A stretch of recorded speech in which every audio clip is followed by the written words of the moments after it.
নারী, শুধু নারী না, সে পুরুষও না, সে একটা পুরুষ একটাই এরকম। আর উনি যেটা হলো সংস্কারে কিছু দেখতে পাচ্ছিলাম, গঙ্গার জল পদ্মা হয়ে অলরেডি নির্ধারিত করেছে। অর্থমন্ত্রী কমিশনের সাথে বিএনপি, এনসিপি, সবগুলো রাজনৈতিক দলের অনেক কিছু ঐক্যমত পোষণ করেছে। উন্নয়ন সমস্যার কিছু দেখতে পাচ্ছিলেন না। আর একটা বিষয় বলি, গণ অভ্যুত্থানের এই সরকার, গণ অভ্যুত্থান কিন্তু সরকারের থেকে বেশি কারণ গণ অভ্যুত্থানের সরকারটা রক্ত কাগজে রাজনৈতিক দল আছে, সেই দলগুলো এই সরকারকে যে ম্যান্ডেট দিয়েছে যে আপনি সংস্কার এবং দুইটা একসাথে আমি আবারও আসবো আপনার কাছে। এই পর্যায়ে আমি যাচ্ছি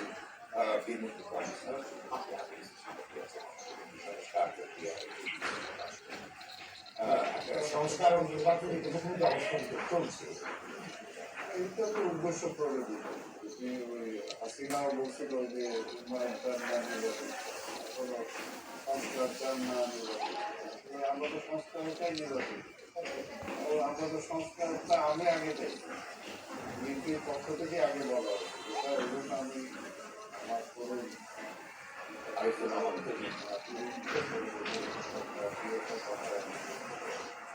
সে বলছে যে সংবিধান, এই সংবিধানে কিছু ঘোষণাকে অসুবিধা করেছে না, সংবিধান মানে হয়তো সংবিধানকে কিন্তু মানেই নিচ্ছে। যদি সংবিধান মানত বা সিস্টেম, ওই আরেকটা সিস্টেমে নাকি এটাকে সিস্টেমই মানে আমরা ইউকের কোনো সংবিধান কিন্তু ওইখানে যে ফার্স্টের সুযোগ আছে। এইটা বিষয়টা হলো এটা, আজকে সে কোনো কিছুই মানে না, এই জন্য ফ্যাসিস্ট চলে গেছে এক রাখতে, তাই না? অর্থাৎ আইন মানে না, কিছু মানে না, তার যখন যেটা ইচ্ছা সেটাই সে বললো, সেটাই সে করলো, তাই না?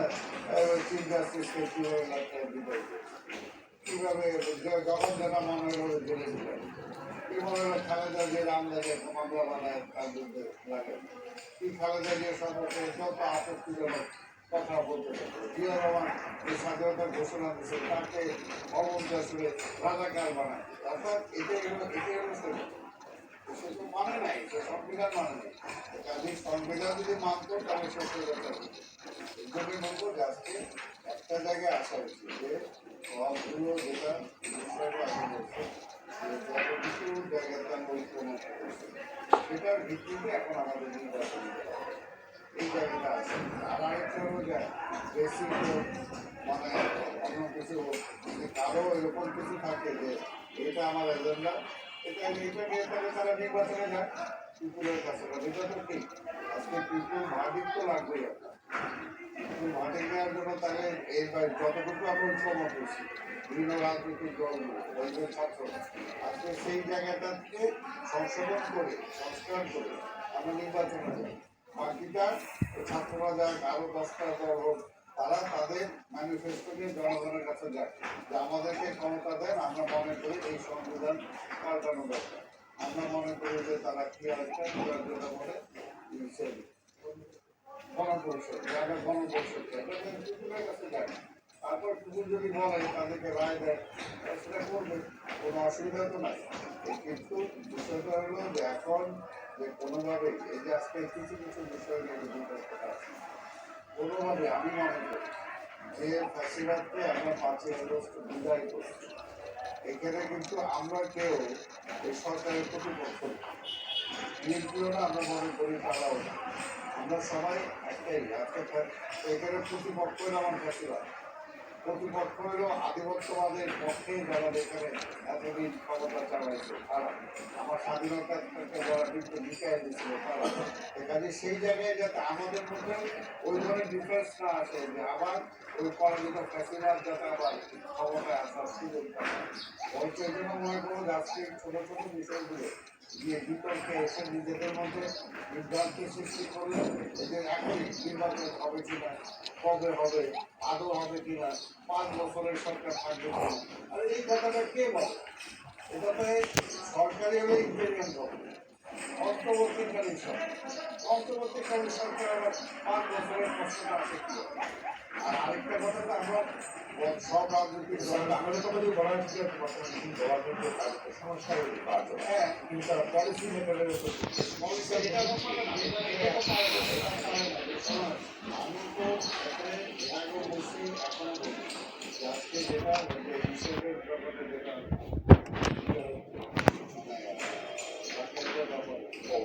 তাই না, এই যে কথাগুলো হচ্ছে এটার এই সরকার কোনো রাইটই নাই। কিভাবে তারা বলে কে অধিকার দিতে পারে?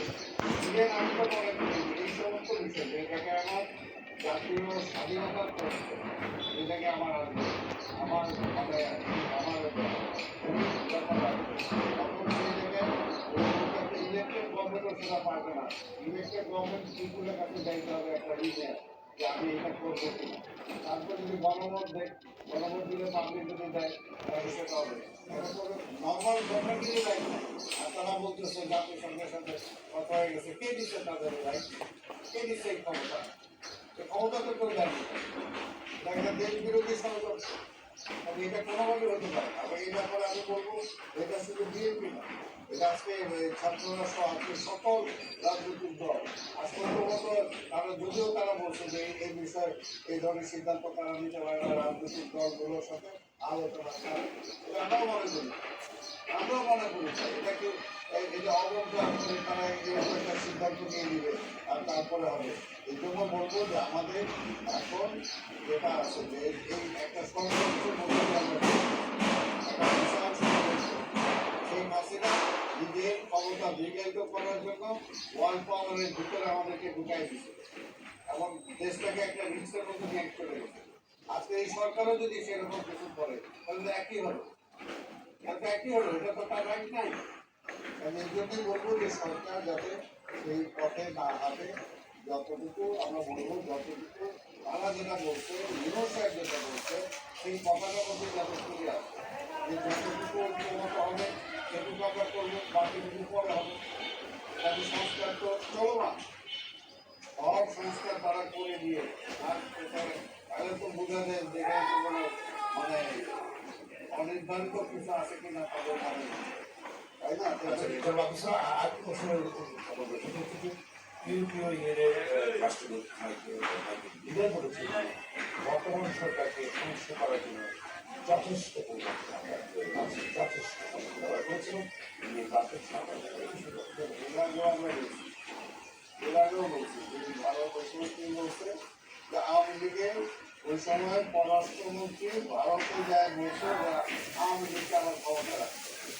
এখন যদি আবার আরেকটা এরকম রাষ্ট্রদূত বলে তাহলে একই হবে। এই জন্য তো আমরা ফ্যাসিবাদকে তাড়াই না, এই জন্য তো আমরা হাসিনাকে তাড়াই না। আমাদের কি হবে উনি ডিসাইড, আমরা ডিসাইড করবো। এটা তো মানে ওই এটা মানে এটা ভুটান না, সিকিম না, এই দেশটা যুদ্ধ করে আমরা স্বাধীন করবো। এখানে ওই কারো মানে নিজের দাসত্ব কোনো কে ডিক্লেয়ার করবে সে অনুযায়ী দেশ চলবে বা ওই ডিক্লেশনের সরকার চলবে। এই জন্য তো বলতেছি জনগণের সরকার, এই জন্য বলছি নির্বাচিত সরকার আমরা তো দেখছি এই জন্য বলছি এই জন্য যত দ্রুত একটা নির্বাচিত এখন এখন আমরা শুনি ওই পরাজিত ফাঁসিলাম সীমান্ত ডক্টরকে বলে সেটাকে এখনো নির্বাচিত প্রধানমন্ত্রী বলে তো, এবং বলতেছে বিভিন্ন দেশে দেশে আলাদা কথা সৃষ্টি করার জন্য চেষ্টা করছে। যেটা আজকে রাষ্ট্রপতিকালী সরকার প্রধান নিজেও বলছে দেশে টাকা পয়সা খরচ করে দেশে একটা ষড়যন্ত্র করতেছে। আমরা এই জন্যই বলতেছি আজকের এই সরকার 1 মাস 2 মাস বেশি থাকলেও কি থাকলো না তাদের কিছু আসে যায়। বিএনপির ক্ষমতার কোনো তৈরি না। আজকে যে খালেদা দিয়ে আজকে দেশে ফিরে আসছে এই খালেদা দিয়ে প্রধানমন্ত্রী ছেড়ে দিচ্ছে সংস্কারের জন্য, সংস্কারের জন্য। এই জন্য সংস্কার দেশের জন্য যেটা বেটার এটা বিএনপি চায়। জিয়া রহমান চাইছে, খালেদা জিয়া চাইছে, তারেক রহমান চায়।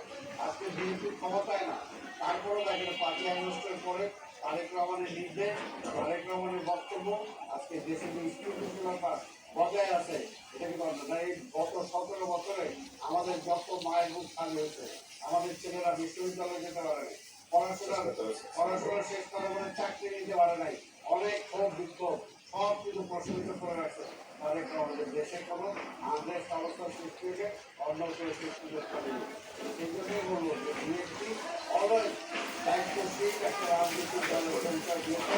শেখ হাসিনা যেমন ছিল একটা প্যাসিভ ক্ষমতা ছিল, তারপর আমরা চাইনি যে দেশে একটা এমন একটা অবস্থা সৃষ্টি হয়েছে অন্য কিছু একটাই মাত্র কারণ এই বিএনপিকে আওয়ামী লীগ বহু রকম চেষ্টা করছে এই আমেরিকাতে কানাডাতে যে আমরা এটা নাকি এই সরকার কি বলে এই যে সন্ত্রাসী দলকে আখ্যায়িত করার জন্য চেষ্টা করছে। অনেক অনেক সময় ওই ফান্ডামেন্টালিস্টের পকেটের মধ্যে বিএনপিকে ঢুকাই দিতে চাইছে। এবং তারেক রহমানকে আগে অনেক অনেকটা ফোন চাইছে, কিন্তু তারেক রহমান তার নিজেও এই চলার পথে প্রমাণ করছে যে একটা ব্যাপারে আমরা শুধু বিএনপি না সবাই নেতৃত্ব দেওয়ার মতো একটা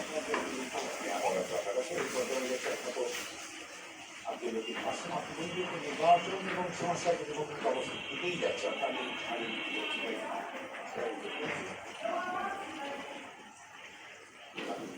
আমরা সবাই জানি যে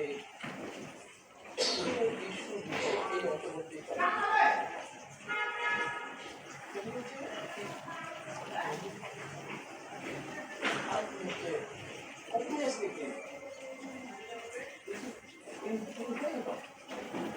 অন্তর্বর্তীকালীন সরকারের এই মেয়াদটি নির্ধারিত, এটি আমরা সেই বস্তুটি ওই সাংবিধানিক ভাবে চিহ্নিত হয়। একটি গণ আন্দোলনের আশঙ্কা থেকে যে সরকার প্রতিষ্ঠিত হচ্ছে সেটি গণ দাবির কারণে গণ আন্দোলন গঠিত হয়। সেটা তো তারা অনির্দিষ্টকালের জন্য সরকার পরিচালনা করবে বা সংস্কার অনির্ধারিত একটা ব্যবস্থার মধ্যে প্রবেশ করবে, এটা আমাদের কাছে এটা আমরা তাই ব্যালেন্স অ্যাপ্রোচকে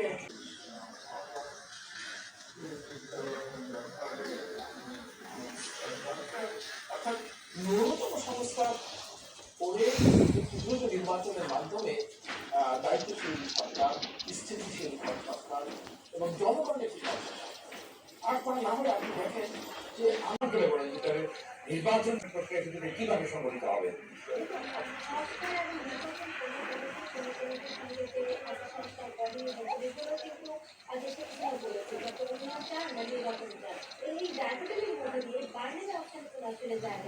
এখন এই সংস্কার যদি হয় মানুষকে ব্যক্তিগত দলীয় পরিবর্তন, সে সংস্কারে আসলে কোনো মূল্য নেই এই দৃষ্টিতে। তাহলে আমার কাছে মনে হয় নির্বাচনের মধ্যে দিয়ে আসলে মানুষ সাধারণ মানুষের জায়গা একমাত্র জায়গা আছে তার মতামত ব্যক্ত করা, সেটা হলো ভোটাধিকার। এছাড়া তো আসলে মানুষের কোনো মূল্য নাই।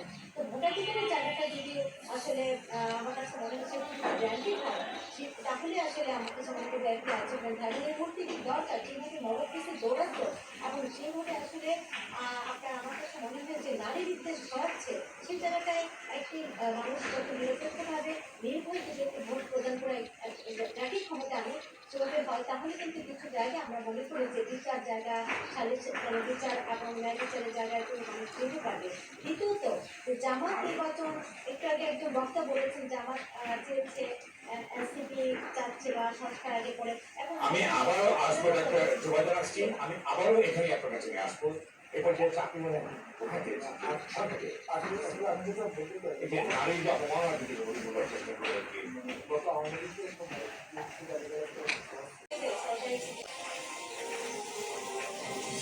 এবং ছাত্রলীগের রাজনীতিতে অপকর্মের সাপেক্ষে আপনি করে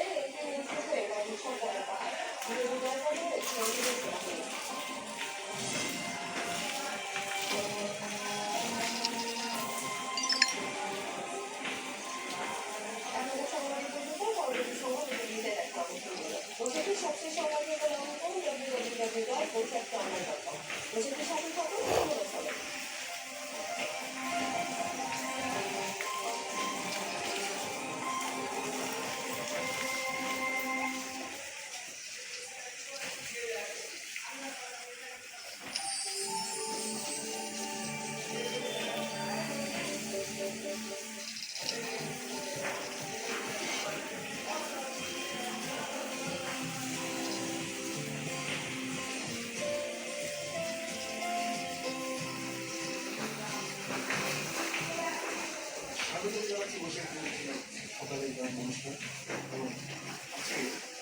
আমার পছন্দ কিছু আমাদের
ব্যবহার করা হয় নিজেদের স্বার্থে। সুতরাং এখন এই নির্বাচন এবং সংস্কার কমিশন নিয়ে যখন প্রশ্ন আসছে, আজকে যে অন্তর্বর্তীকালীন সরকার ৮ মাস পেরিয়ে গেছে, এখন আমরা কিন্তু দেখেছি যে নবকিসির মাধ্যমে যে সরকার চলছে, এবং এটা একেবারে নিশ্চিত করে বলা যাচ্ছে যে অটোক্রেসির জায়গায় আগে ছিল অটোক্রেসি, এখন নবকিসি, সেটা গণমাধ্যম হোক, সেটি রাজনীতি হচ্ছে। তো এখন দেখুন যে আলাপচারিতাগুলো বাংলাদেশের জনসংখ্যার ৫৩% নারী, তাদেরকে